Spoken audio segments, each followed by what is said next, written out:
Olá, seja bem-vindo. Meu nome é Gustavo Lisboa. Você está aqui no meu canal.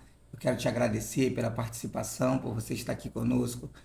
Diariamente nós temos postado vídeo, algum conteúdo, onde em Jesus nós tentamos melhorar a vida de vocês, tentamos de alguma forma fazer com que vocês tenham a vida transformada, assim como Jesus transformou a minha vida. E eu tirei essa data de hoje, né, para gravar esse vídeo porque conforme eu tive alguns pedidos de algumas pessoas para que eu contasse um pouco do meu testemunho, eu nunca fiz isso de forma a botar em uma plataforma, a lançar, a ficar gravado. Então eu decidi desta vez gravar um vídeo e falar um pouco da minha história para vocês. Espero que vocês gostem e possam de alguma forma ajudar para que a vida de vocês possa ser transformada como um dia eu deixei a minha ser transformada. Como eu falei, meu nome é Gustavo, eu sou nascido e criado na Cidade de Deus, foi a comunidade aqui no Rio de Janeiro, do Brasil, onde eu nasci, fui criado. Eu fui uma criança que teve uma infância bem humilde, bem simples, mas com bastante organização. Eu lembro das vezes que meu pai ou minha mãe sempre nos aconselhava a não entrar por caminho ruim, mas eh, infelizmente no ambiente em que eu estava, isso batia a porta diariamente e eu tive a oportunidade ou o desfavor de algumas vezes é, ter, ter que abrir a porta para algumas coisas que não são boas, e eu vou partilhar com vocês assim. Eu quero fazer isso de forma bem natural, eu quero ficar um pouco mais à vontade para dividir com vocês tudo o que aconteceu. No ano de 1999 foi um ano que um grupo que eu fazia parte ficou bastante famoso. Talvez alguns de vocês vão conhecer. Esse grupo chamava Bonde do Tigrão. Teve alguns sucessos como Serão na Mão, Tchutchuca e Só as Cachorras. E um montão de sucesso, né? Que a gente fez na época lá. E fez bastante sucesso. E até um tempo atrás tocava muito. Até hoje ainda toca, mas até um pouco atrás, tempo atrás tocava muito. E eu fiz parte desse grupo. Sou um dos fundadores, fui um dos fundadores desse grupo. Mas o que eu queria falar faz parte dessa história, mas eu queria falar do conjunto que me trouxe até aqui a gravar esse vídeo com vocês.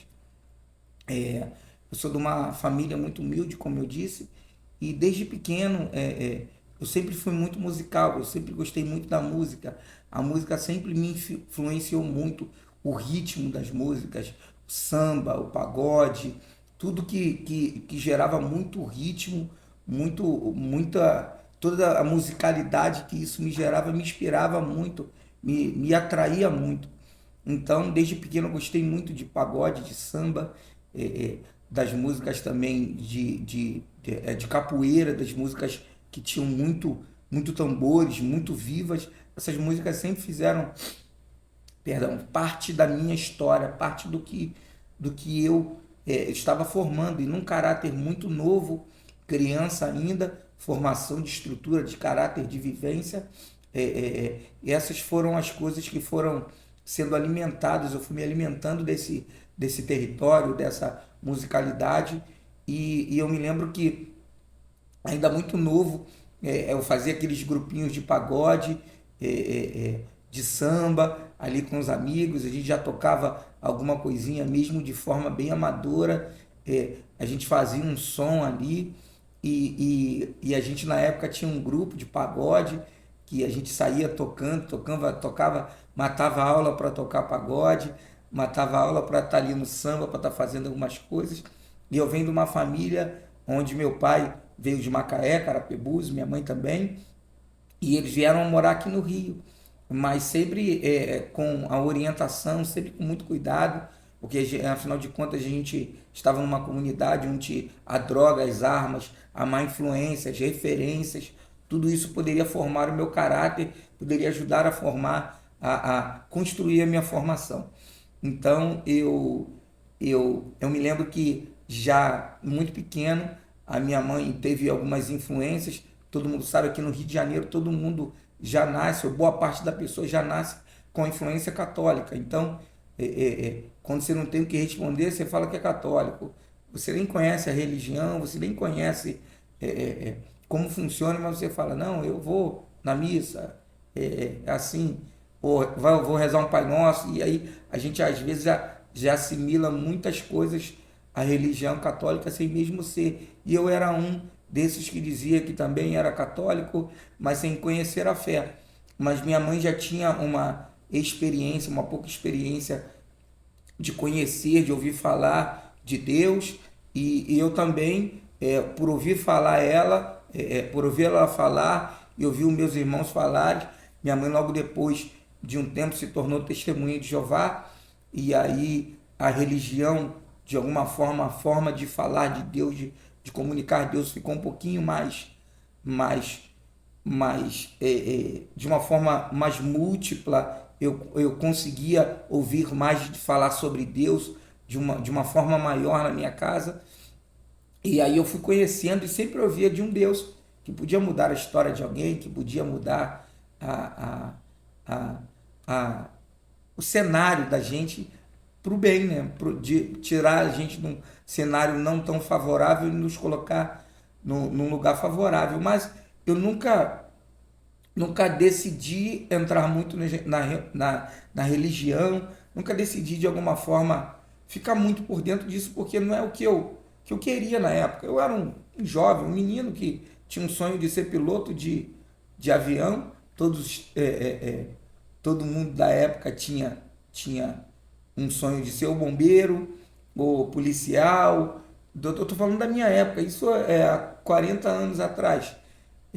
Então, todo mundo dessa formação, dessa linha de formação, pensava dessa maneira. Eu vou ser policial, vou ser bombeiro, eu vou ser militar. Tinha as profissões que, diferente do que hoje nós vivemos, hoje a referência de um cara é ser um youtuber, ser um tiktoker, ser um famoso. Mas na minha época era isso. E o sonho master de qualquer menino de comunidade era ser jogador de futebol, cara. E eu não era tão bom no futebol, mas tinha vontade de jogar futebol, mas não consegui ser um jogador de futebol. Então eu optei paralelamente por tentar alguma coisa na fama, no sucesso, tentar ser um artista, alguma coisa. E o caminho mais próximo era o samba, que o samba já estava ganhando uma visibilidade, o funk tinha uma visibilidade, mas o samba já tinha uma visibilidade maior, e eu tinha essa habilidade, eu tinha um dom, tenho uma habilidade com instrumentos, então isso foi me ajudando a de alguma forma avançar.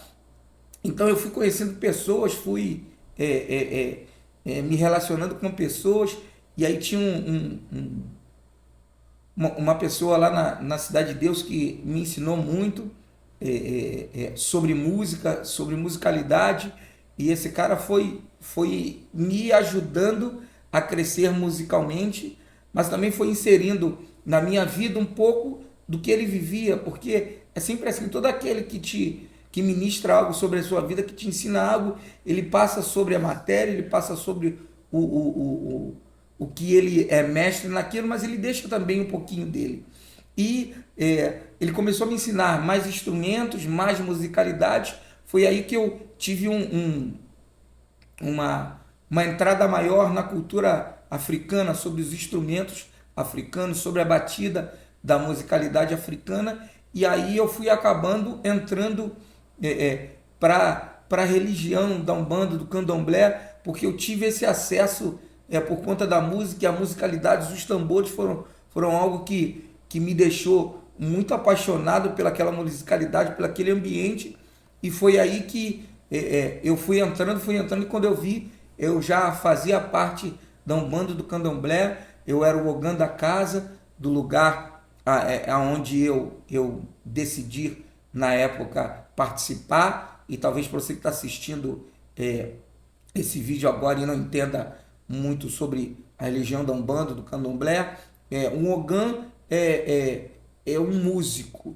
Ele é como se fosse vou botar assim para você ficar, para você que também é evangélico, e cristão que conhece um pouco, para você entender um pouco. O ogã é como se fosse um ministro de louvor, alguém responsável por tocar os instrumentos para a convocação das entidades na Umbanda ou no Candomblé. Essa era a responsabilidade de um ogã e eu estava adentrado nessa religião e essa era a minha responsabilidade. Eu era o ogã da casa, eu era um dos mais antigos e um dos que tinha certa autoridade segundo a hierarquia lá.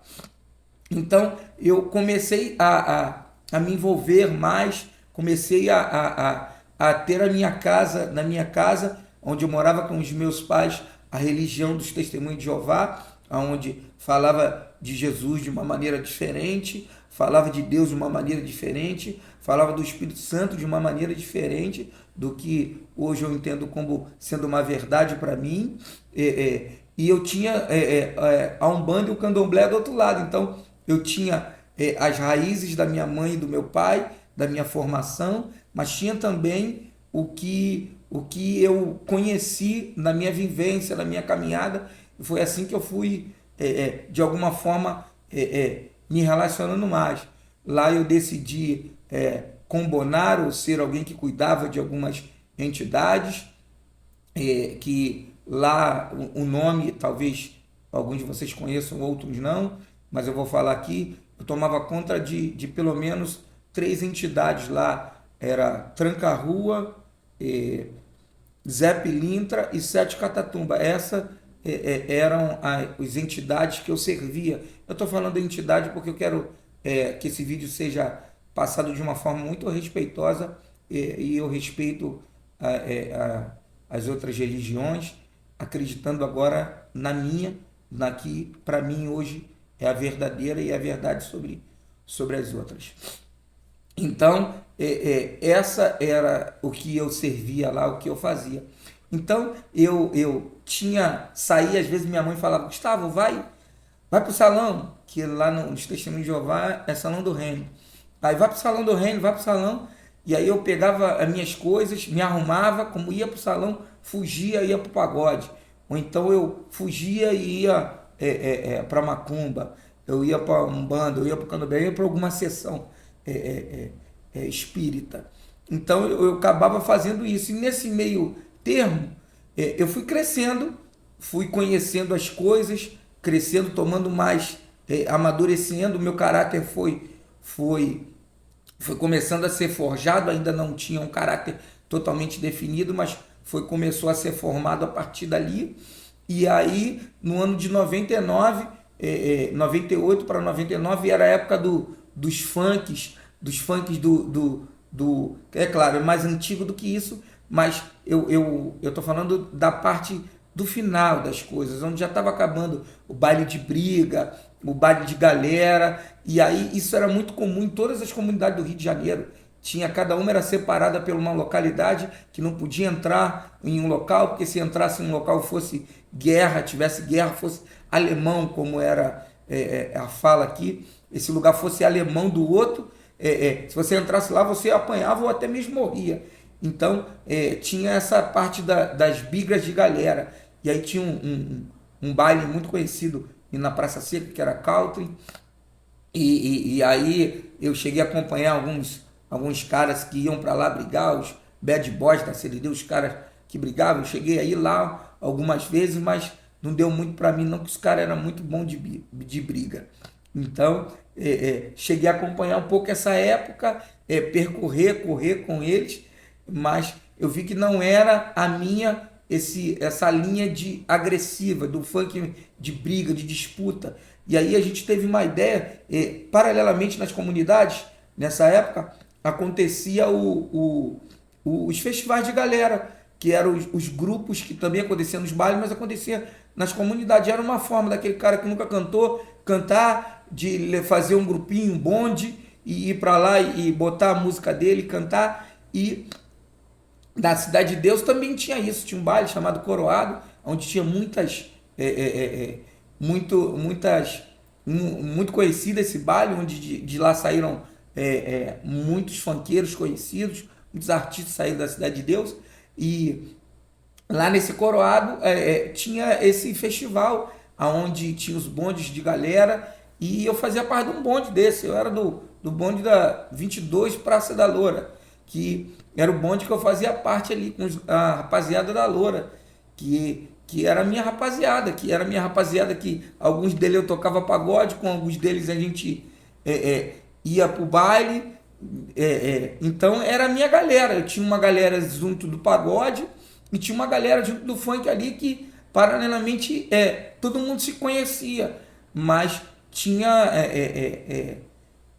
essa pouca união, mas tinha entre as galeras ali. Então eu tava meio que no meio de tudo, querendo ser alguma coisa, porque um menino pobre de comunidade, se ele não tiver uma grande expectativa de se tornar um famoso, se não tiver um estudo, não tiver uma oportunidade, se também não buscar uma oportunidade, porque também às vezes é a falta de busca, não é só a falta de oportunidade, mas a falta de busca, não é só fazer, mas também é criar a oportunidade. Quando a gente criou o bonde do Tigrão, não tinha nenhum bonde nesse estilo, entendeu? E aí a gente ali naquele negócio de bonde, a gente criou o bonde do Tigrão, que não era Tigrão. O bonde do Tigrão veio depois. Eu vou contar a história que também é bem engraçada. A gente tinha os bondes, e o 22 Praça da Loura era o bonde da gente lá. Que eram duas praças que se uniam e faziam uma galera, e a gente ia para esse festival que rolava no Coroado. E aí a gente subia, ia sempre para esse festival. Só que dali a gente viu que a gente foi começando a ficar meio que famosinho na comunidade, conhecido. E aí a gente começou a criar, dentro desses festivais, tinha as apresentações dos MCs, dos grupos de dança que dançavam charme ou funk, ali os passinhos, que não é igual o passinho de hoje, mas era o passinho da época. Então tinha, de alguma forma, tinha esses grupos que já eram comuns lá. E a gente decidiu fazer um grupo. E o nome do grupo não foi um nome tão atrativo, mas foi um nome que na época fez sentido para o ambiente que a gente frequentava, que a gente vivia. O nome do grupo se chamou Os Putões da Loura. O nome é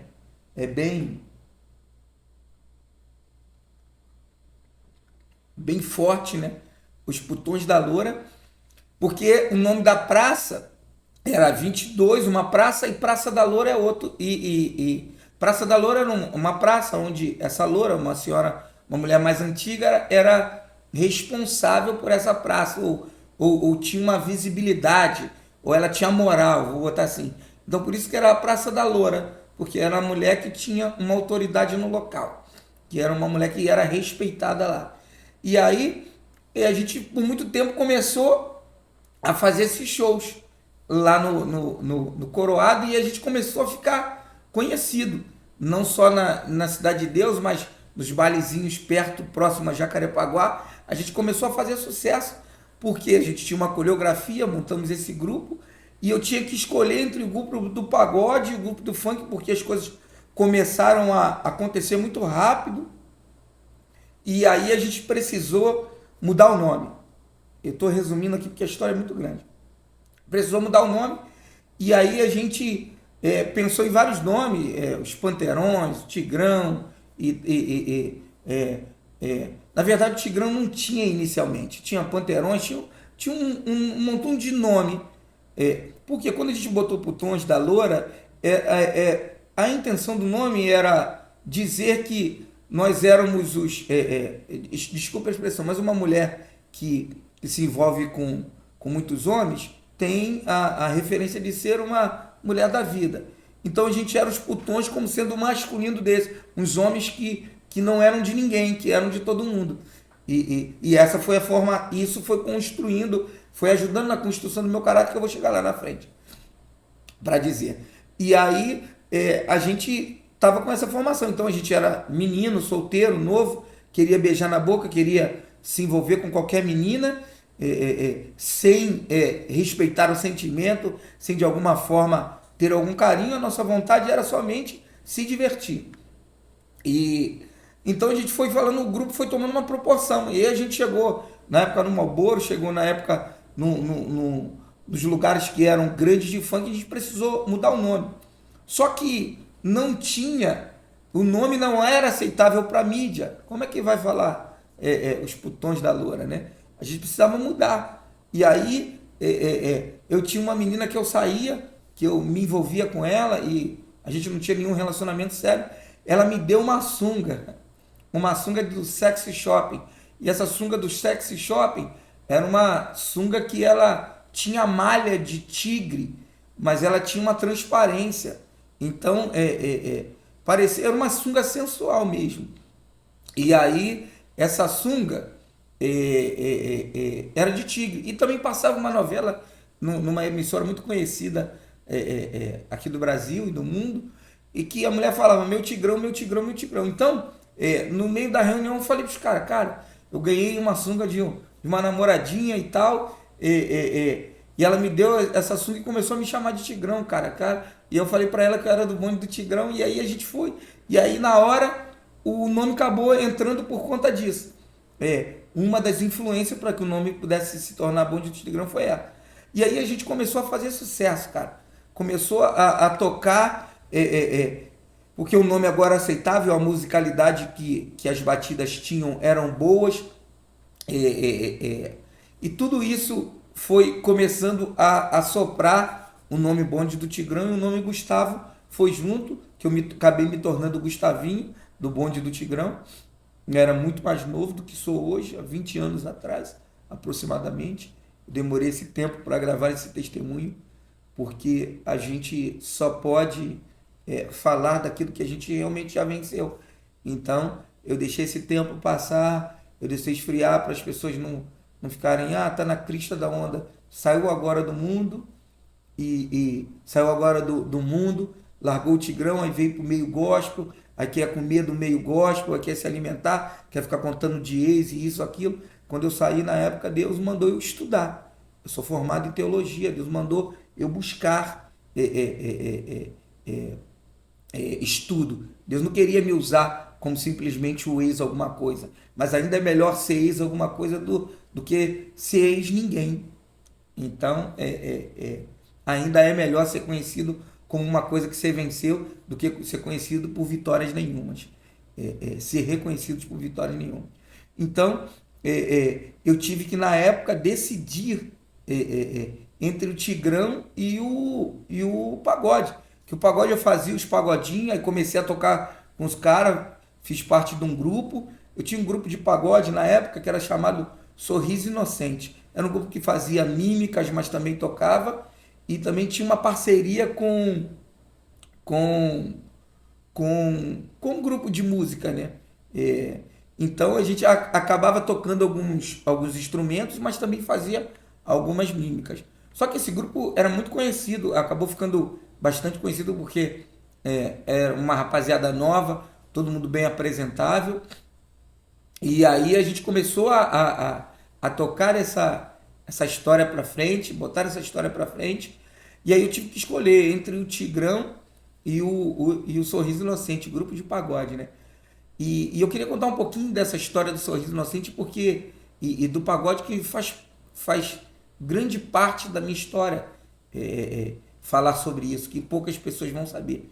Mas a gente era apadrinhado por um pagodeiro muito conhecido da época, era o Vaguinho, hoje é Pastor Vaguinho, e ele algumas vezes nos levou ali. Ele fala disso no testemunho dele, talvez se ele estiver ouvindo agora, um beijo, Vaguinho. Ele fala isso no testemunho dele sobre a época que ele era espírita, e ele também era devoto e servidor de um Zé Pilintra, né? De uma entidade chamada Zé Pilintra, e essa mãe de santo que recebia essa entidade chamada Zé Pilintra tinha um centro, uma casa de centro, né? Uma casa espírita, uma casa de macumba, vou falar assim com todo respeito. Tinha esse lugar onde era, lá tinha as sessões, e a gente foi levado para lá. E numa vez que eu fui para lá, eu tomei um banho de pipoca, tomei espaços, fiz todo o processo, porque, como eu te falei, eu já era meio que já tinha uma entrada sobre a Umbanda e o Candomblé, eu já fazia parte daquilo. Tomei os banhos de pipoca, eu me lembro que essa entidade pegou pela minha mão e falou: falou que eu ia fazer muito sucesso tocando pandeiro, que eu ia ter pessoas ao meu redor e tal. E na época que eu estava, eu acreditei em tudo aquilo, tomei aquilo para minha vida e saí e continuei progredindo. Quando começou a acontecer as coisas, eu lembrei essa palavra que eu ia fazer sucesso, mas não me lembrava tanto dos instrumentos, mas do que foi falado naquela época, mas tomei isso para mim, eu falei, é agora, é o momento, eu preciso ir. E aí eu fui pro Tigrão. E aí a gente começou a fazer sucesso. E aí no ano de 2001 a gente explodiu, 2000 para 2001, explodiu com o Cerol na mão, Tchutchuga, suas cachorras, o baile todo. Sucesso no Brasil, fora do Brasil. E aí foi a época que eu comecei a ganhar muito dinheiro, que eu comecei a reformar a casa da minha mãe, dar uma condição melhor para minha mãe, para meus irmãos, porque eu tô daquele que saiu da comunidade, tudo o que quer agora, cara, é mudar a história. E aí eu comecei a tentar mudar a história da minha mãe e do meu pai, tentar recompensá-lo pelos as coisas que eles fizeram por mim. Tentei fazer de tudo para que eles se sentissem gratos pela minha pessoa, honrados por mim como filho. Então eu tentei ser o melhor filho, fazer de tudo. E até hoje eu tenho tentado fazer para minha mãe, na medida do possível, tudo que aquilo que eu posso como filho. Meu pai hoje não está mais conosco, está com o Senhor, mas eu tive a oportunidade de pregar Jesus para ele, tive a oportunidade de ele aceitar Jesus comigo, e eu acho que esse foi o maior presente, foi a minha melhor subida diante da terra. Eu acho que o meu ápice foi conseguir pregar para o meu pai e ele aceitar Jesus e reconhecer que ele é o único Senhor suficiente Salvador da nossa vida.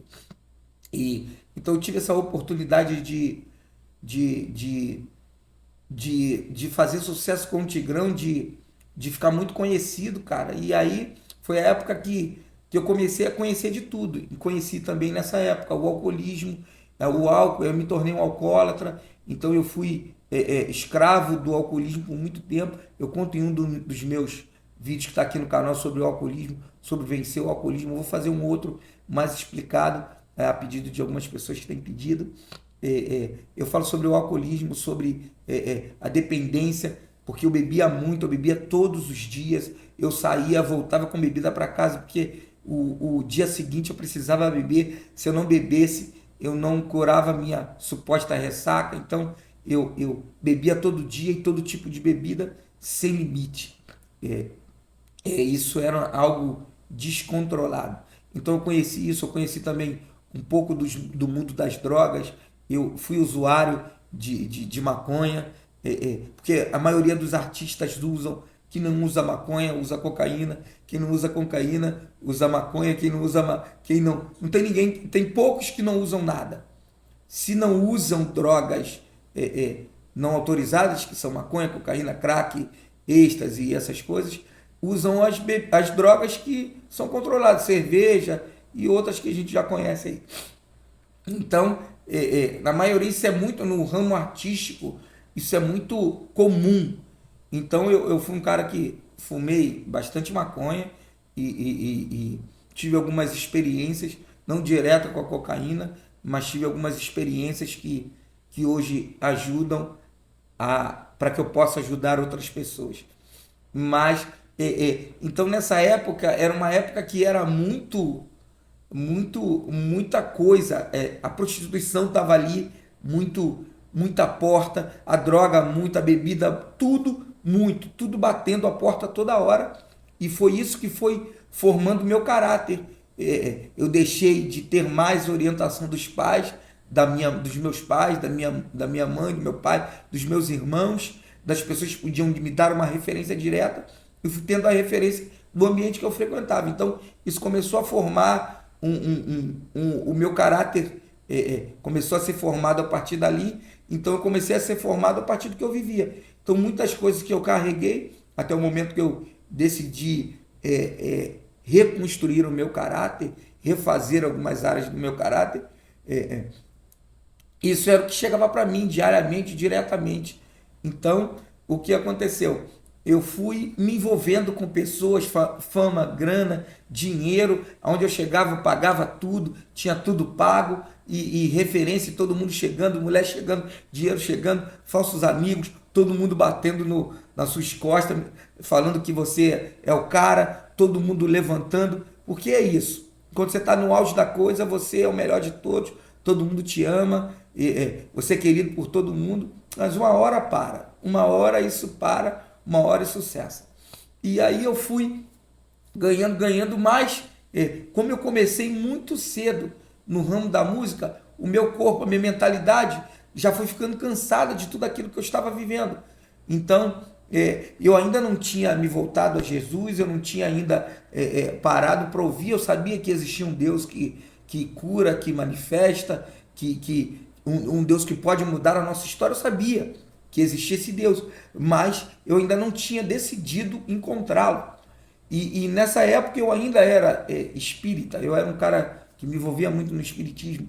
Então eu estava no meio de artistas famosos que também eram espíritas, que também tinham suas religiões, também tinha o sincretismo, onde o cara era católico, mas tinha o sincretismo religioso, ele era católico, devoto de São Jorge, mas na Umbanda ele era Ogum, entendeu? Então ele tinha todo o sincretismo ali, porque o Brasil é recheado desse sincretismo religioso. Então tudo ali, por conta das raízes africanas, por conta de tudo que envolveu a chegada dos negros no Brasil, a formação da nossa cultura, então tem muito sincretismo dentro disso. Então é natural que eu tivesse envolvido por esse sincretismo, então eu também ia na católica. Na minha mentalidade eu pensava, eu vou no domingo tomar a bênção do padre, na segunda eu vou na Umbanda, tomo um passe do preto velho, do tranca-rua, e aí se alguém me fizer o bem, beleza, se alguém me fizer o mal eu corto aqui, porque essa era a minha intenção, de não de não ser prejudicado por ninguém.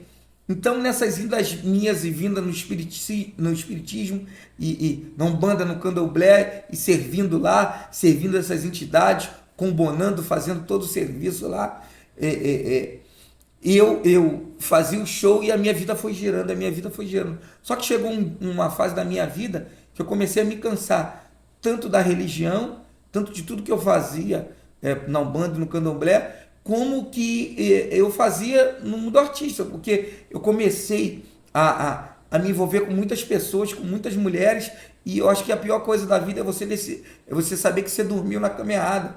Porque eu dormia com uma mulher, não sabia o nome dela direito, não sabia a procedência dela, eu acordava, eu falava, caramba, talvez essa mulher aqui seja a mulher de um outro cara, que eu nem sei quem é, mas está deitada comigo. E juras de amor, e iludindo pessoas, iludindo mulheres que não seriam a minha esposa, não era algo que Deus tinha para minha vida, não era algo que Deus tinha, o propósito que Deus tinha para mim no futuro, não era aquele, mas era a verdade que eu vivia, era aquilo que eu vivia. Então para mim era muito certo, era muito comum.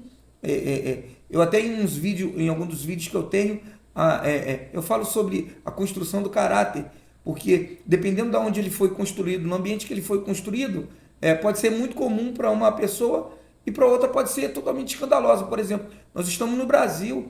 No Brasil é um absurdo você comer cachorro, mas se você for para a China, para os lugares asiáticos, isso é comum, é da cultura. Então, por quê? Porque a formação da cultura, do caráter da cultura, das pessoas que moram ali, é normal. Então, para o ambiente que eu vivia, no ambiente que eu vivia, isso acabou sendo normal. Ser um homem prostituto, ser um homem que se embriagava, ser um homem que usava drogas, que se envolvia com todo mundo, um homem que estava naquela noite, que estava ali descompromissado, com aquelas responsabilidades que hoje eu entendo que eu poderia estar lá e ter essas responsabilidades de uma forma mais ampla, mas devido a como eu fui formado, isso não... E como eu me permiti também ser formado. Porque não é só o que nos oferece, mas o que eu decido comer. Então não é só pelo que eu aceito, não é só pelo que me dão, o que está posto diante de mim, mas é também pelo que eu decido comer, porque sou eu que decido comer. Sou eu que decido comer ou não, passar fome ou não. Essa é uma decisão totalmente minha, que eu tenho que decidir. Então, muitas das coisas e muitas vezes fui eu que decidi fazer dessa maneira. Então, eu, eu, eu fui cansando de tudo aquilo e cansando de viver na noite, de se envolver muito, de beber muito, mas ainda estava escravo de tudo aquilo. E lá dentro do meu coração, é, eu já estava fazendo um outro caminho, fazendo uma outra direção, mesmo sem saber. Eu já estava fazendo um outro caminho. E aí nessa época, era a época do Orkut, não sei se vocês lembram, era a época do Orkut, era a rede social do momento. E aí eu tinha muitos amigos no Orkut, conhecia muita gente, muitos amigos em comum. E foi lá que eu conheci hoje quem é a minha esposa, que é a Janaína. Eu olhei lá e eu falei, cara, eu preciso ter essa mulher para mim. Essa vai ser a mulher, eu quero essa mulher para mim. E eu vou fazer o que eu puder para ter essa mulher para mim. E aí eu olhei nela, olhei lá e eu vi que ela tinha alguns amigos em comum, pedi para alguém fazer a ponte para chegar nela para falar. Ela falou que só queria amizade, mas eu continuei insistindo.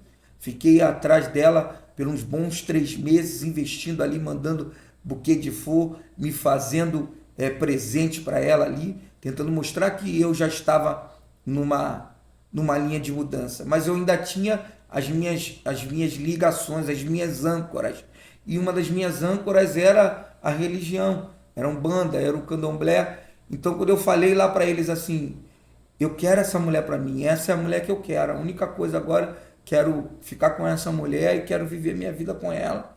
A mulher que eu acredito que é responsa, a mulher que eu acredito que eu quero para mim. E aí eu tive uma resposta que me deixou bastante,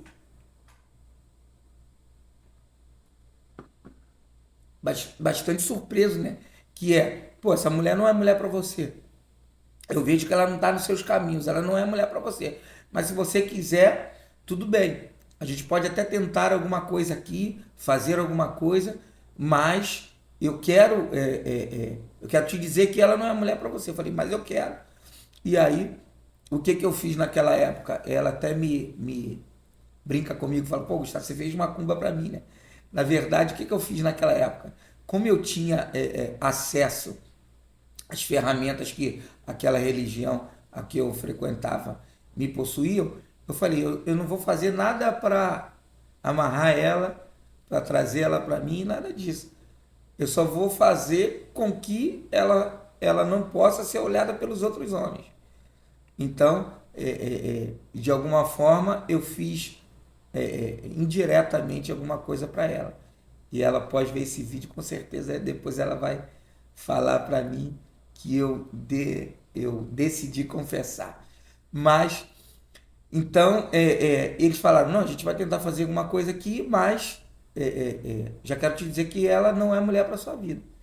E aí, passou-se o tempo, eu fui tentando, esqueci a religião e fui com as habilidades que eu tinha, com a fala, com o jeito que eu tinha, e fui caminhando atrás dela, fui sempre muito prestativo, estava lá, estava junto, conheci a família dela, cheguei junto da família, de primeira não fui aceito por todos, mas depois começaram a me aceitar, porque eu era um conhecido, um famoso, que poderia estar saindo por qualquer mulher, então talvez na cabeça dela eu estava ali querendo brincadeira, mas uma curtição, mas na minha mentalidade, por ser um pouco mais velho que ela, eu já estava parando, já estava decidido a se tornar um esposo.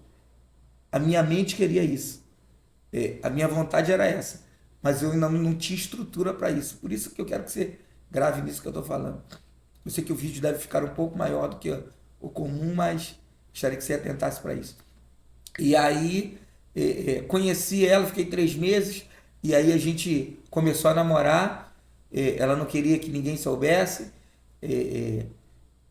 mas no início e depois a gente começou a namorar, mas eu falei uma coisa que foi, eu acho, o divisor de águas para ela, que eu falei, ó, 6 meses nós vamos namorar, quando completar 6 meses eu vou noivar contigo, vou pedir sua mão, mas 6 meses nós vamos estar casados juntos, morando junto. E foi assim, em 11 meses a gente já estava no mesmo teto, morando, casados. E eu casado com alguém que eu não conhecia, porque foi muito difícil para mim também a vida de casado. Eu queria casar, Eu queria entrar num salão de festa, o casamento foi muito lindo, entrar num salão de festa, casado, tudo direitinho, mas a mentalidade não era, minha mente não estava formada para aquilo. O meu caráter não estava formado para aquilo.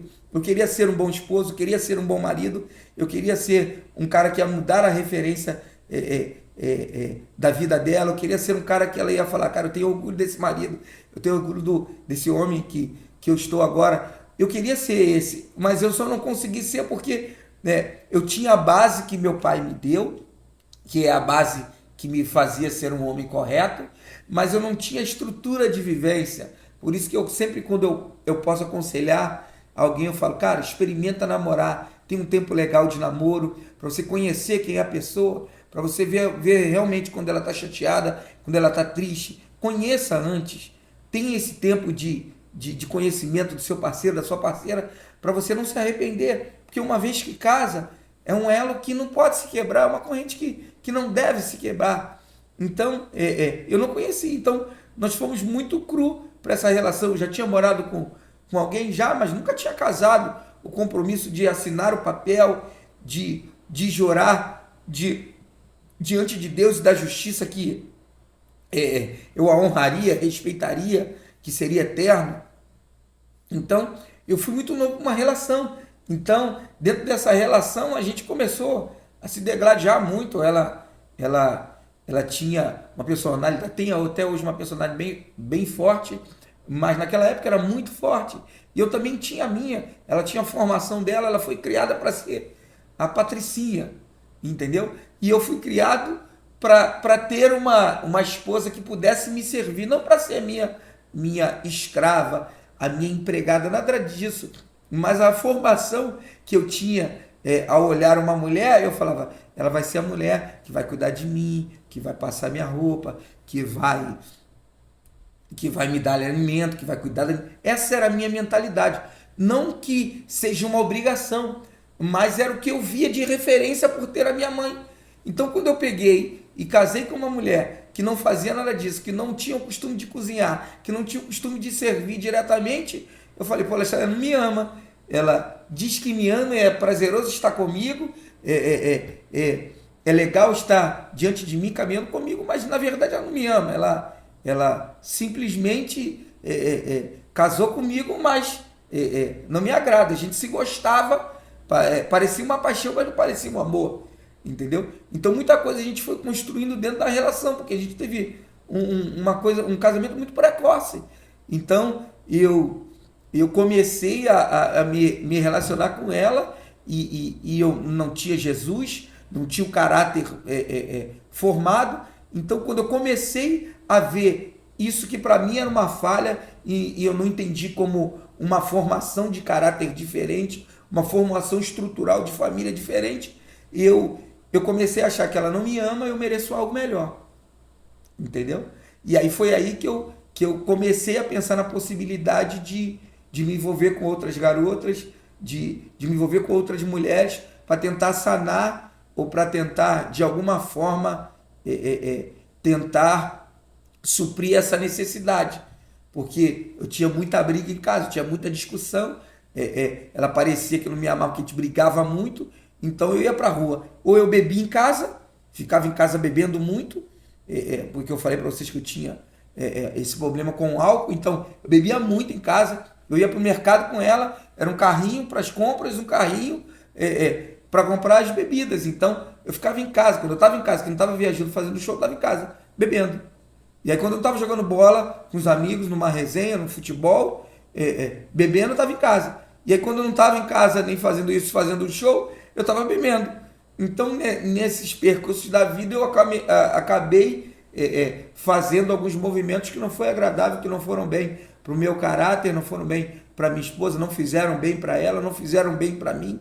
Mas se tem algum responsável por isso, sou eu, mais ninguém. Eu sou homem suficiente a dizer que se tem alguma culpa, boa parte dessa culpa é minha, pelas algumas atitudes que eu tomei, porque ninguém botou um revólver na minha cabeça, ninguém falou você é obrigado a beijar, a dormir, a beber, a tomar algum vício, ninguém me forçou a nada. Eu fui porque quis, fui porque eu senti vontade, eu fui porque eu decidi fazer aquilo.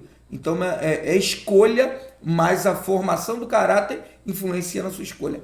Isso é fato. A formação do caráter vai influenciar quem você é, aonde você vai chegar. E isso não tem para onde a gente correr. E não tem como fugir disso.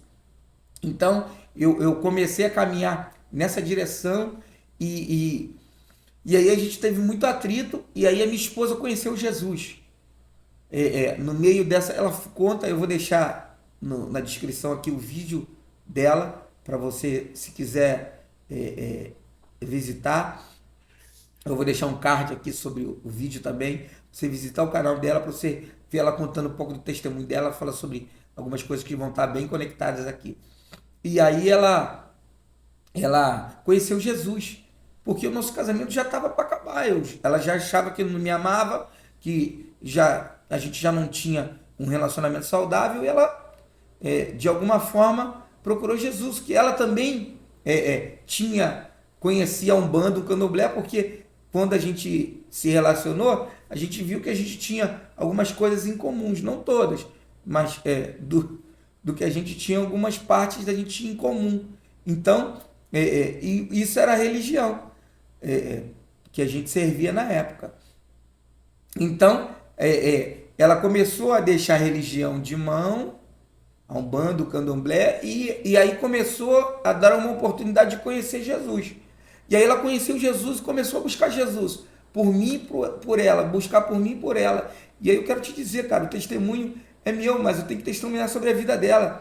Se ela não tivesse orado, se ela não tivesse buscado também, se ela não tivesse uma postura diferente, ela não tinha mudado a minha vida, que boa parte da minha mudança foi por conta do que eu vi ela mudar. Então, quando a gente fala de casamento, de relacionamento, a gente fala que o que vai fazer a diferença, né, é 50%. 50% dela, 50% meu. Então, quando eu comecei a olhar as mudanças dela, eu não dei o braço a torcer de início, mas eu comecei a ver que ela tinha uma postura diferente, e baseado nessa postura diferente dela, eu comecei a mudar a minha postura. Então, eu comecei a caminhar de forma diferente, não diretamente. Então, ela começou a buscar por mim, e eu fui sentindo que ela foi mudando. Eu fui olhando a veste dela, o jeito que ela se vestiu, o jeito que ela foi falando, isso foi mudando. E ela sempre me chamando para ir para a igreja, falando, não, não vou, não, não vou. E aí um dia eu estava lá na Umbanda, no Candomblé, e aí eu tinha que fazer uma macumba.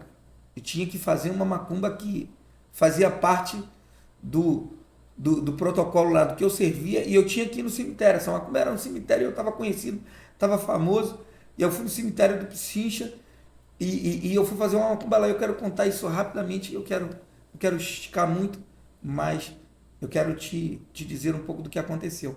E aí eu tinha que fazer essa macumba no cemitério do Pichincha. E eu tinha um cronograma para fazer essa macumba. Eu estava montando um assentamento. Assentamento é um jarro, vou ser bem simples não falar. É um jarro de barro onde tem uma estátua. Isso é um assentamento. E aí eu estava fazendo um assentamento por uma entidade chamada Sete Catatumbas. E aí eu tinha um cronograma de coisas para pegar para fazer esse assentamento.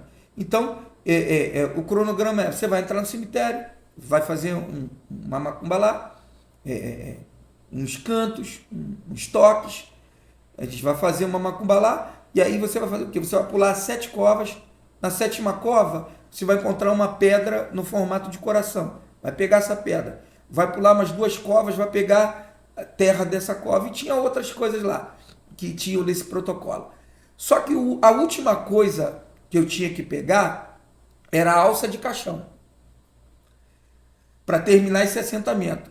E aí, o que aconteceu? Perdão. Eu tinha que pegar a alça de caixão, que faltava para esse assentamento. Só que eu não consegui. E eu estava com um pai de santo e uma mãe de santo, e aí eles disseram, não estou encontrando, também não estava encontrando. E aí eu me lembro que a gente decidiu se separar dentro do cemitério. eles foram para uma direção e eu fui para uma outra direção. E aí eu digo que aí aconteceu a minha conversão. Porque quando você decide ir numa direção diferente do que você vai sempre, Deus vai te encontrar. Deus vai mudar a tua vida. Então eu já quero profetizar dentro desse testemunho para você que está me ouvindo. Se você hoje decidir ir para uma direção diferente, fazer um movimento diferente, Deus vai te encontrar. Aí eu me lembro que faltava alça de caixão. E aí eu encontrei uma cova rasa. Essa cova rasa lateral estava à mostra. E aí eu vi as duas alças de caixão. Aí eu falei, eu preciso botar a mão nessa alça de caixão porque eu preciso tirar. E aí eu pisei. Quando eu pisei, que eu comecei a forçar para arrancar as alças, que eu precisava de pelo menos duas, eu mexi naquelas alças. Quando eu comecei a mexer, a entidade manifestou no Pai de Santo e disse, não mexe aí não. E aí eu falei, poxa, não mexe aí não, por quê, fulano de tal? Aí ele falou, não mexe aí não. Aí quando falou, não mexe aí não de novo, eu percebi que já não era mais o Pai de Santo, mas era a entidade manifestada no Pai de Santo. E ela falou assim mesmo, não mexe aí não, porque o que está aí é mais forte do que nós. E aí isso ficou na minha cabeça por muito tempo, porque eu falei, pô, é mais forte do que nós, é mais forte do que nós. Na minha mente eu falei, eu estou mexendo com magia negra, eu estou mexendo com alguma coisa, estou mexendo na cova de alguém que trabalha com ocultismo, com magia negra, com alguma coisa mais forte do que eu estou mexendo aqui. E aí na hora eu soltei, aí eu fui andando, aí encontrei um coveiro, o coveiro conseguiu para mim umas alças e eu levei. Fiz a macumba, fiz tudo, mas aquilo ficou no meu coração. É mais forte do que nós, é mais forte do que nós, é mais forte do que nós. Nesse mesmo dia, irmão, eu fui para lá e eu falei, cara, eu não vou fazer mais nada. E aí começou aquilo a ficar no meu coração. É mais forte do que nós, é mais forte do que nós. Aí eu falei, cara, eu preciso sair daqui. E aí eu acho que a minha vista abriu. A palavra diz, o texto não é sobre isso, mas eu quero falar, quando o Jesus manda o homem lavar a vista, ele lava a primeira vez, ele não enxerga muito bem. E aí Jesus manda ele lavar lá. E eu creio que a nossa conversão é bem próxima a isso. Quando a gente conhece Jesus, a gente não enxerga tudo de primeira. A gente precisa ir enxergando as coisas e lavando as vistas em alguns momentos da nossa vida para a gente começar a enxergar as coisas. Então, eu ainda não enxergava daquela maneira, mas no meu coração já tinha uma mensagem. É mais forte do que nós. E eu quero te dizer que é mais forte do que nós. Jesus é mais forte do que tudo. E aí eu falei, fui para casa, cheguei de manhã cedo nesse dia, o trabalho durou a noite, na época que no cemitério do Pichicha podia-se fazer isso lá, agora acho que não pode mais. E aí eu cheguei cedo com o carro cheio de pena nesse dia. Janaína tinha orado muito, pedido a Deus que pudesse dar um sinal e para que as coisas acontecessem, que ela não já aguentava mais, porque estava bebendo muito, estava fazendo muita coisa errada. E aí era uma forma de eu mudar, de Deus mudar aquela história ali. E aí eu cheguei com o carro daquela maneira, cheio de pena dentro do carro, cheio de bebida, charuto, um montão de coisa dentro do carro, um cheiro de álcool. E aí ela saiu para trabalhar naquele dia, tinha acabado de passar uma noite toda clamando a Deus. E aí aquela semana foi uma semana muito diferente para mim. Foi a semana que eu decidi não mais voltar. E aí eu falei para eles, eu não vou mais fazer nenhuma festa, não vou fazer mais nada. Todas as obrigações que eu tenho para fazer, eu não vou fazer mais nada porque estou decidido a não fazer mais, eu não quero mais fazer. E aí foi a hora que eu comecei a receber algumas ameaças, que se eu não fizesse eu iria morrer. E aí eu falei, eu não vou morrer porque Deus é mais, Deus vai me guardar. Aí ele falou, vai morrer sim, se você não fizer você vai morrer. Eu falei, então vocês vão me matar? Então eu vou fazer o seguinte, eu vou lá para a igreja do pé para trás. Pé para trás é os crentes, irmão. Aqueles que olham com o pé para trás. Eu falei, eu vou lá para o pessoal do pé para trás e quero ver se você vai me pegar lá, porque... E sem saber eu falei, amigo, você que está me ouvindo, eu falei assim, eu vou lá porque o que está lá é mais forte do que nós. E depois de um tempo, Jesus me disse, o Espírito do Senhor me disse que aquela cova era a cova de um crente. Olha como é que é forte. Mas eu não sabia. Então, eu ainda estava fazendo show, ainda estava no Tigrão e fazendo aquelas coisas. E aí eu falei que ia sair da macumba, falei que ia sair do candomblé, da Umbanda, mas não saí, fiquei naquele sai, não sai. E aí na Cidade de Deus, lá tem uma quadra de samba chamada Mocidade Unida de Jacarepaguá, uma cidade dependendo da Cidade de Deus, não sei qual é, não sei se mudou o nome, alguma coisa assim. Tem um cruzamento lá. E todo mundo conhecia o meu carro, todo mundo me conhecia lá. Um dia de madrugada, uma sexta-feira, eu acho, eu não me lembro o dia, mas era sexta ou era quarta. Eu passei ali de carro. Mas madrugada não era, já era 11 e pouca da noite. E aí eu tomei mais ou menos uns 11 tiros no meu carro lá. Meu carro foi alvejado com mais ou menos uns 11 tiros. E graças a Deus nenhum acertou em mim. Mas eu falei, cara, eu sou conhecido aqui, como é que deram um tiro no meu carro, cara? Isso não acontece aqui.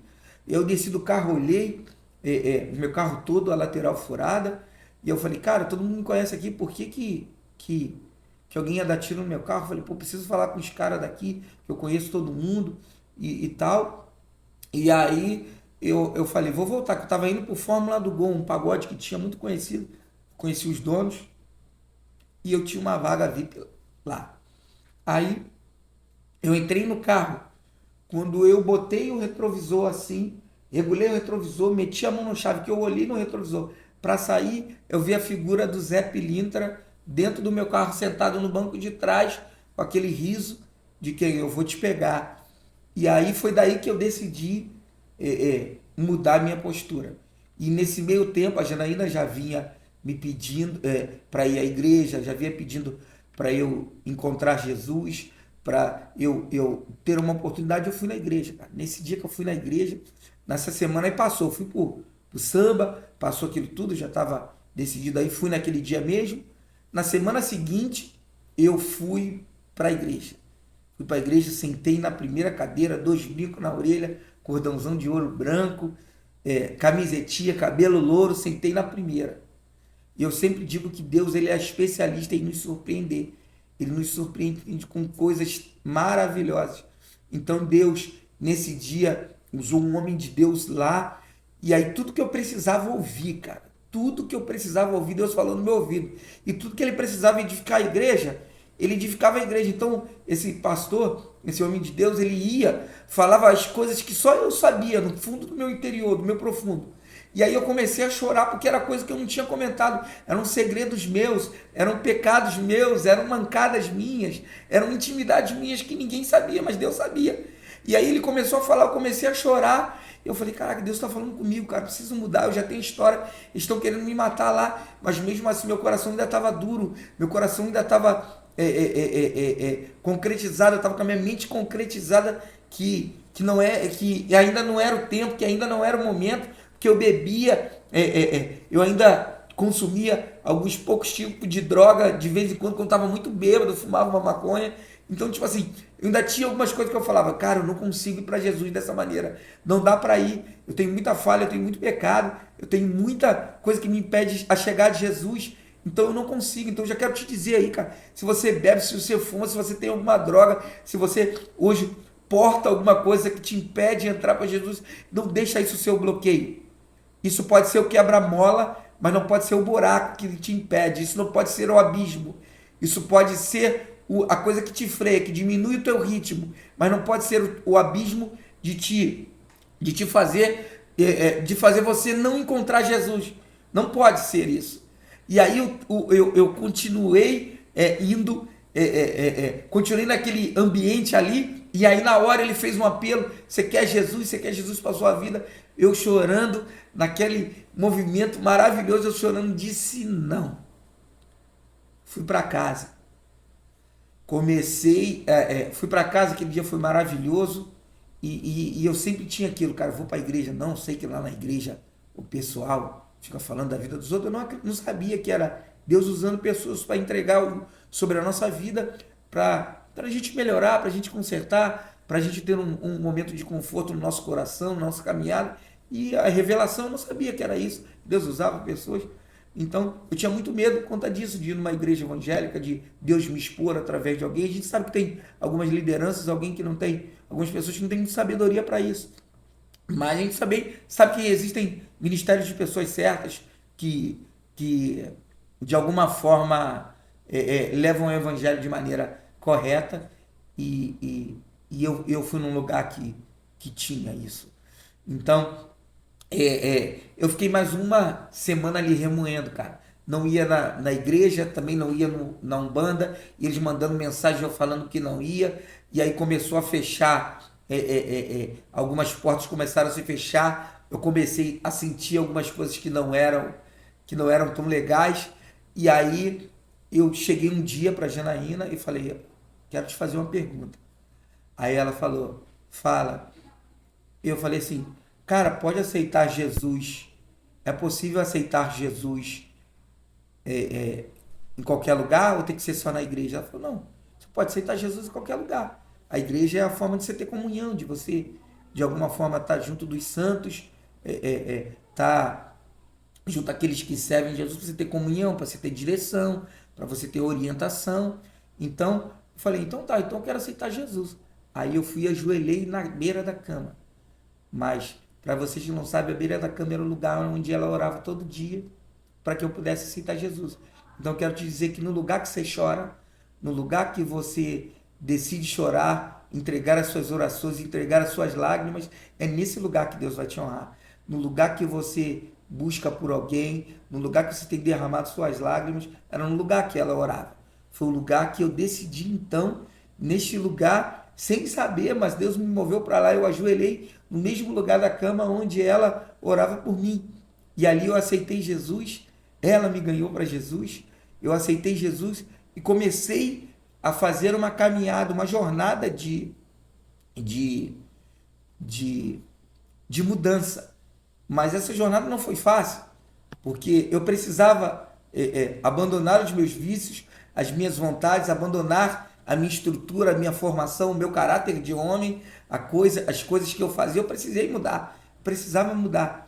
E aí, dentro da nossa relação, agora que eu comecei que aceitei Jesus, aí eu decidi ir para a igreja, decidi caminhar com ela em Jesus, comecei a estudar, e a primeira coisa que Deus falou é que não dava para jorrar 2 tipos de água na mesma fonte. Não dava para ser um artista do mundo, onde eu ia estragar a vida das pessoas, porque as músicas que eu cantava, nenhuma delas era você vai ser bem sucedido no seu casamento. As músicas que eu cantava era você vai encontrar uma outra mulher, aqui é uma expressão do Rio de Janeiro e talvez do Brasil, você dá um lance, você se envolve no tempo sem compromisso, um pente, você se envolve naquele momento e acabou. Então todas as minhas músicas diziam sobre isso, diziam sobre se envolver rapidamente e soltava. Então isso começou a me deixar muito mal, porque eu subia no palco para fazer o show e cantava aquilo, mas o meu coração já estava dizendo, Jesus, me tira daqui, eu não aguento mais. Jesus, me tira daqui, eu não aguento mais.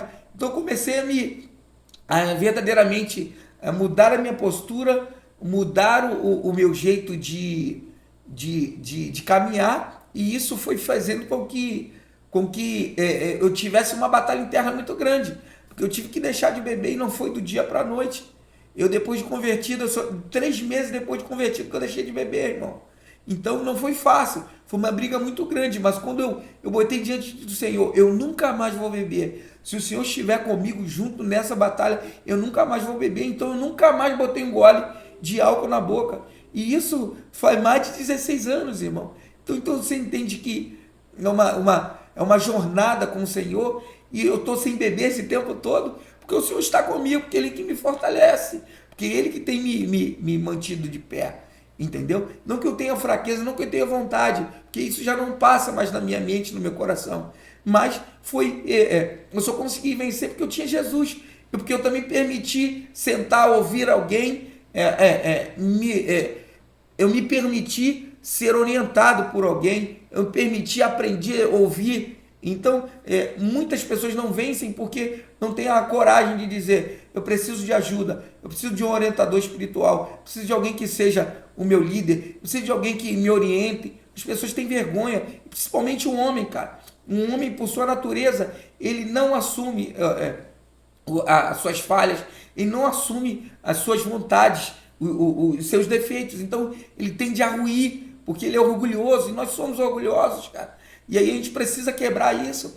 Eu quero nesse vídeo te dizer, você que é homem, cara, você que está me assistindo agora, ou você mulher, ou você homem que está me assistindo agora, eu quero te dizer, quebre o seu orgulho agora. Você não consegue vencer nada se você não quebrar o orgulho.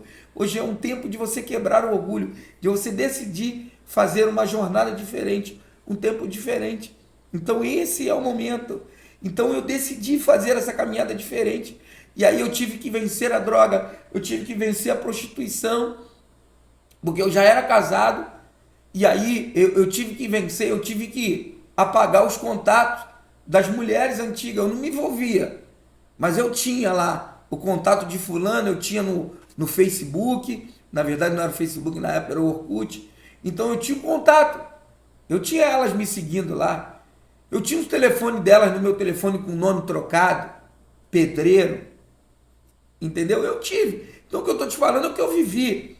Eu tinha o nome trocado na agenda, fulano de tal, mas não era fulano de tal. Eu estou falando isso porque você precisa cair numa realidade que a máscara caiu e você precisa hoje mudar a sua vida.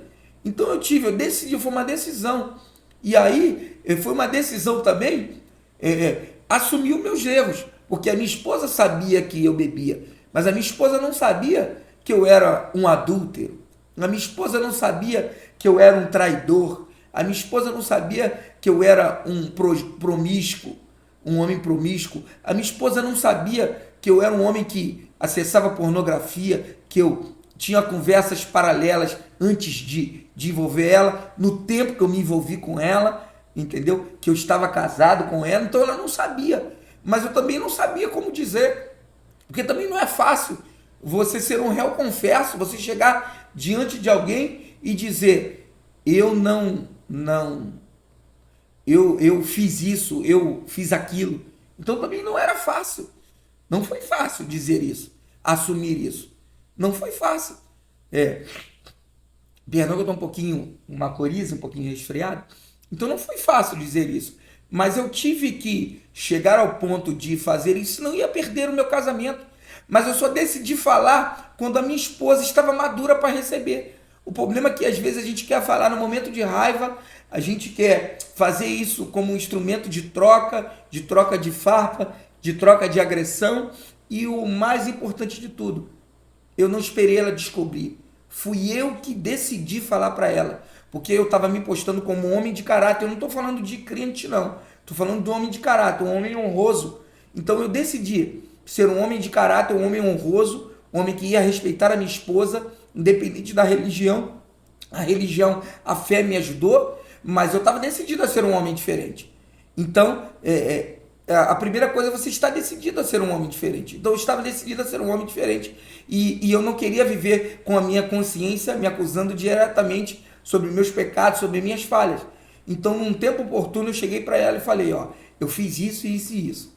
Eu preciso que você me perdoe, porque para eu zerar a conta e continuar nesse caminho que você orou muito, que você buscou muito para a gente caminhar junto, para a gente chegar onde a gente quer chegar junto, eu preciso zerar a conta contigo, porque eu estou carregando ainda um fardo que é muito pesado para mim, de acusação interna, de acusação do inimigo, porque o inimigo falava no meu ouvido: você não merece esse casamento, você não é homem, você é um mentiroso, você é um farsante, você é um canalha. Então eu ficava com isso dentro, batendo diariamente no meu ouvido, na minha mente, e aí eu precisava de mudar, eu precisava confessar. Então eu confessei para ela, eu cheguei, a gente teve um tempo, uma semana, não me lembro, mas foi muito ruim, foi muito difícil, mas ela entendeu, não é fácil, mas ela entendeu que eu vivi aquilo e não foi fácil, e ela entendeu que foi um momento de fraqueza, foi um momento em que eu não estava com o meu caráter formado, com a minha vida formada, então ela entendeu isso, e dentro do que ela entendeu, ela me perdoou, e eu decidi fazer uma nova trilha. e caminhar junto com ela. E aí nós começamos a caminhar junto, começamos a crescer. Hoje nós temos uma igreja aqui no Rio de Janeiro, a Place Church. Eu vou deixar o link aqui para, se você quiser visitar o nosso Instagram e o nosso YouTube. Nós temos essa igreja, Deus nos permite direcionar essa igreja, que Ele é o dono. Nós estamos nessa igreja para ajudar pessoas, para trazer pessoas para Jesus, para que elas possam conhecer, ter uma qualidade de vida diferente, não só cristã, mas uma qualidade de vida diferente no caráter, na formação de vida, ser pessoas honestas, honrosas, pessoas de caráter. Então, coisas que a gente que nós não tivemos a oportunidade de ser quando novos, quando bem novos, nós hoje temos a oportunidade de formar pessoas que chegam para a gente bem novas e a gente fala, pô, eu já fui por aqui, quebrei a cara, não vai por aí não. Então, a gente tem a oportunidade nessa igreja de alguma forma de ajudar pessoas. Então, você já é convidado a um dia nos visitar aqui ou nos seguir pela rede social, para que você possa, de alguma forma, conhecer um pouco do nosso trabalho aqui em Cristo. E nós fomos caminhando e depois de um tempo, eu acho que foi no ano de 2009, minha conversão foi no ano de 2006, 2007, e foi 2009, quando em 2009 fui a Israel, eu tive uma experiência, 21 dias de Israel, foi uma experiência fora do normal, ainda estava no Tigrão, e aí eu precisava sair do Tigrão também. Imagina, fazendo aquele show lá e ganhando um bom dinheiro para o final de semana, não dava para recusar aquele dinheiro. Você imagina, você ter uma condição financeira muito boa e depois você decidir sair. E aí eu comecei a fazer muito show. E como eu já tinha uma experiência muito grande no campo espiritual, quando eu comecei a subir nos palcos da vida, eu começava a ver as pessoas e espiritualmente o que acompanhava elas. Então eu comecei a ver demônios, ver anjos de Deus também, mas também ver demônios. Então eu comecei a ver como se fosse em câmera lenta as pessoas com formato de caveira dançando ali naquele ambiente de promiscuidade, de bebida, de droga. Então eu comecei a ver aquilo ali e aí foi me fazendo muito mal e eu comecei a falar assim, eu não aguento mais, eu preciso sair daqui, eu preciso mudar a minha história, preciso mudar a minha vida. E aí chegou um tempo que eu fui mostrando para os caras do grupo que eu estava convertido. No início os caras me ofereciam bebida, me ofereciam mulheres e eu recusava. Algumas vezes eu confesso que eu me deixei levar, mas depois que eu realmente estruturei em Cristo, eu nunca mais tive uma postura desonrosa. Então eu comecei a caminhar de maneira, então os caras, ora pra gente aqui, cara. E a gente orava, e aí eu chegava no show para fazer show, fazia um show, no final do show a menina queria ficar comigo. Aí eu falava, não posso. A menina, não pode por quê? Eu falei, pô, porque eu sou casado. Aí as meninas falavam, pô, um dito que falava, é casado, mas não é capado. E aí eu falava assim, como é que eu vou? Senhor, me dá uma estratégia para mudar isso. Aí Deus falou assim, você a partir de hoje vai falar que é casado e tem um noivo. Aí eu falei, ué. Aí ele falou, você é a minha noiva. Você é casado comigo, eu sou teu noivo. E as meninas, eu fazia um show e terminava o show, as meninas, quero ficar contigo. Eu falei, não posso. Eu falei, pô, não pode. Ela falou, por quê? Porque eu falei, eu sou casado. Elas, é casado, mas não é capado. Eu falei, mas eu tenho um noivo. Elas, como é isso? Aí eu falo, senta aqui que eu vou te explicar. Aí foi nessas vezes que acontecia isso, eu ia pregando Jesus para elas. E aí, nessa vez, dentro disso, eu trouxe algumas pessoas que estavam afastadas para Jesus, umas 2 ou 3 diaconisas que estavam fora da presença do Senhor, que se interessaram por mim, eu evangelizei elas voltaram para Jesus, e aí eu mostrei o testemunho para minha esposa, a gente sempre tinha essa oportunidade de partilhar, de conversar, eu falava para ela o que acontecia, e aí eu queria sair do grupo, e a rescisão era muito cara para sair de lá. E aí eu me lembro que quando eu fui para Israel, lá em Israel, um outro homem foi tomado por Deus e falou assim, ó, tu lembra? Eu lembrei lá do passado, né? Falou assim, tu lembra quando o inimigo quis tomar a glória que era minha? A unção que eu estou te dando hoje, eu nunca dei a homem nenhum, que é a ministração com pandeiro. Então eu tenho essa unção, da ministração com pandeiro, e que eu uso de vez em quando, num tempo oportuno, quando Deus me orienta a fazer. Então, eu me lembrei quando eu fui lá atrás, naquele passe, naquela macumba, lá em Queimados, onde o demônio segurou na minha mão e falou que eu ia fazer sucesso. Então, na verdade, o inimigo já queria roubar a glória de Deus sobre a minha vida. Então, tem coisas hoje que chegam para você, são pratos que chegam, que são apenas tira-gosto, mas não são um prato principal. Ele te oferece o tira-gosto, se você aceitar, você acaba comendo o tira-gosto e esquece do prato principal. Tem coisas muito boas em Deus para você, para a tua vida, e eu sei que Deus vai mudar a sua história através desse testemunho. Eu quero que você, já desde já, compartilhe para o máximo de pessoas, curta, compartilhe, comente, deixe seu comentário aqui, eu vou te responder, eu quero partilhar contigo, eu quero dividir contigo essa experiência, quero te ouvir um pouco. E gostaria que você partilhasse para o máximo de pessoas. Pessoas que têm problema com álcool, com prostituição, com pornografia, com casamento. Eu gostaria que você enviasse para essas pessoas para que Deus pudesse alcançá-las. E aí, terminando, já vou terminar, preciso só de mais 5 minutos seu. E aí, eu pedi a Deus, depois quando eu voltei, eu chorei muito lá, e aí eu pedi a Deus, Senhor, me dá uma estratégia, faz com que eu possa sair de lá. E aí, quando eu voltei, tinha um show em São Paulo para fazer, e aí e eu estava indo para os cultos na igreja, não estava tendo ensaio, eu estava indo para os cultos. Aí os caras fizeram um ensaio e não me chamaram. E aí no sábado tinha um show em São Paulo. Aí eles falaram, ó, chegou na sexta-feira, o empresário me ligou e falou assim, ó, chegou, a gente vai fazer o show amanhã em São Paulo, mas você não fez o ensaio essa semana. Eu falei, pô, mas vocês me avisaram do ensaio? Ele falou, pô, você não quis nem saber do ensaio e tal. Então você não vai no show. Eu falei, beleza. Aí desliguei o telefone. Aí sentei com a minha esposa e falei, ó, a gente tem a oportunidade agora de mudar a nossa história, de dar um novo rumo para nossa vida. Vai ser difícil para mim e difícil para você, mas você tá comigo? Ela falou, tô. Eu expliquei para ela o que tinha acontecido. Eu falei, vou sair do Tigrão agora. Você tá comigo? Ela, tô contigo, vamos embora. Liguei pro empresário e falei, ó, a partir de hoje, avisa a galera, agradeça a galera aí por todo mundo, por tudo que eles fizeram por mim, amo a vida deles e tal, mas a partir de hoje eu não faço mais parte do Bonde Tigrão. Você vê o que eu preciso receber aí, o que é meu de direito, vocês me dê, eu vendo a minha parte para vocês, vocês seguem a vida de vocês que eu vou seguir. A partir de hoje eu não sou mais do grupo e nunca mais eu fui. E aí eu comecei a caminhar. E foi difícil, irmão. Foi difícil porque um dia você ganhava um X por semana, e no outro dia, um mês depois, eu já não estava mais ganhando nada. A dispensa zerou. Eu me lembro até de um episódio, depois que eu saí do Tigrão, que eu decidi sair do Tigrão, minha esposa engravidou, a Janaína.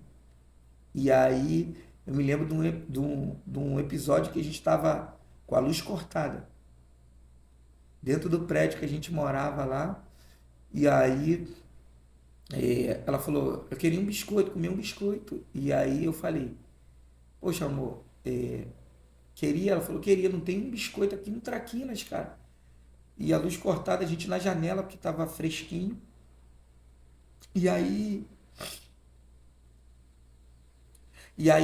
eu falo isso porque me emociona muito. Eu abri a despensa e gritei, Deus! E bati a porta da despensa assim. Quando eu bati, meu telefone era de crédito, estava cortado. E, e aí eu, eu já tinha um tempo saído do Tigrão, já não tinha mais relacionamento assim. Tive que refazer a minha vida, voltei, fui trabalhar de vendedor de autopeça, encarei tanta coisa, gente. A gente não pode ter orgulho para fazer nada, a gente tem que ter orgulho, todos os trabalhos são honrosos. E eu fui ajudante de pedreiro, voltei a ser ajudante de pedreiro, pegava os ônibus, tive que vender as coisas que eu tinha, de fazer de muita coisa, porque o meu nível de vida desceu e eu tive que descer para subir. Tem hora que a gente precisa descer para subir. E aí quando eu bati, o meu telefone cortado ligou, tocou. Aí eu atendi a ligação, um homem falou, eu tô procurando você para pregar lá no culto jovem, para trazer uma mensagem. Quanto você cobra para ir lá para a gente? Eu falei, amigo, eu não cobro nada, porque o preço já foi pago, Jesus já pagou, eu vou lá e vou para abençoar a igreja. Quando é que é? O cara é hoje. Aí eu botei uma roupinha, tinha um blusão social lá, uma calça, botei, fui lá, preguei, foi uma benção, almas foram convertidas para o Senhor e eu fui embora. Aí quando eu estava indo embora, um obreiro veio atrás de mim, o pastor mandou te entregar essa oferta aqui. Eu falei, não vou receber porque eu não cobro para pregar. Essa não é a minha intenção. A gente entende o princípio da honra, mas eu não cobro para pregar. Aí ele falou, não, não, mas o pastor mandou te dar esse dinheiro, porque tal. Eu falei, não, não, não vou aceitar. Aí vim embora. Aí eu tava indo embora para pegar o carro, ainda tinha um carrinho na época, tinha uma EcoSport. Aí fui, quando eu fui entrar no carro, o pastor, oh, gritou, aí eu, oi pastor, aí parei, ele falou assim mesmo, você vai receber esse dinheiro aqui, porque quem mandou te dar esse dinheiro falou que tem uma mulher e uma criança lá esperando por um traquinas. E se você não levar esse dinheiro, a honra não vai chegar. Aí eu peguei o dinheiro, cheguei em casa, chorando, falei para Janaína, eu vou dar o meu dízimo, vou entregar ao Senhor o que é dele, e compra tudo de traquina, o quanto você quiser, porque esse é o Deus que nos chamou. É o Deus que vai fazer, que vai prover, que vai cuidar da nossa vida, da nossa casa. E é o Deus que tem cuidado da minha história, cuidado da minha vida até hoje. Então, essa é um pouco do meu testemunho. Eu tenho muito mais coisa para contar para vocês, mas eu sei que o tempo é grande e eu não queria tomar muito mais tempo do que eu já tomei, mas eu precisava dizer isso para vocês. Esse é o Deus que muda a história. Por conta desse Deus, eu não perdi o meu casamento. Eu estava prestes a perder o meu casamento, a perder a minha esposa. Deus salvou a minha esposa, Deus salvou o meu casamento. Deus me deu dois filhos maravilhosos, o Natan e a Mia. Deus me deu uma esposa maravilhosa. Deus me deu um ministério maravilhoso. Deus me deu a oportunidade de ter o meu caráter renovado. Hoje eu sou um novo homem. Hoje eu tenho uma nova postura diante dos homens, diante de Deus. É, e isso que tem feito a minha vida prosperar. Eu sei que Deus ainda tem muito mais para fazer na minha vida, na minha casa. Mas eu decidi. As pessoas falam, pá, mas pastor, por que você não continuou? Gustavo, por que você não continuou? E aí eu sempre termino a minha fala dizendo assim, não dá para ter dois artistas no mesmo lugar, duas estrelas no mesmo lugar. Quando Jesus entra em cena, a gente tem que sair de cena. Eu deixei de ser artista para ser coadjuvante. Jesus chegou na cena, ele é o artista. É ele quem merece a glória, a honra e o louvor. E eu não deixei o bonde, não larguei o bonde por Jesus. Eu entrei no bonde de Jesus e quero melhorar. Eu troquei o bonde pela carruagem de fogo. Deus abençoe tua vida, que esse testemunho, que esse momento que a gente trocou aqui possa impactar a sua vida, possa mudar a sua vida, assim como mudou a minha vida, a minha história de vida, a minha casa. Em nome de Jesus. Compartilhe, curta com o máximo de pessoas, comente, deixe seu comentário aqui, será muito especial para que a gente possa saber um pouquinho de como tem sido a sua vida. Se você assistiu esse vídeo de algum lugar, de algum momento e deseja ter Jesus na sua vida, aonde você estiver, você pode fazer a sua oração dizendo, Jesus, eu quero te aceitar. E aí depois você vai deixar o seu comentário aí, vai dizer, pastor, eu aceitei Jesus contigo nesse comentário, a gente vai te procurar, eu não sei de que estado, da onde você vai assistir esse vídeo, mas eu quero saber, quero te ajudar a vencer. Um dia alguém parou para estender a mão para mim e eu quero ser esse alguém que vai te ajudar. Deus abençoe sua vida, em nome de Jesus. Amém.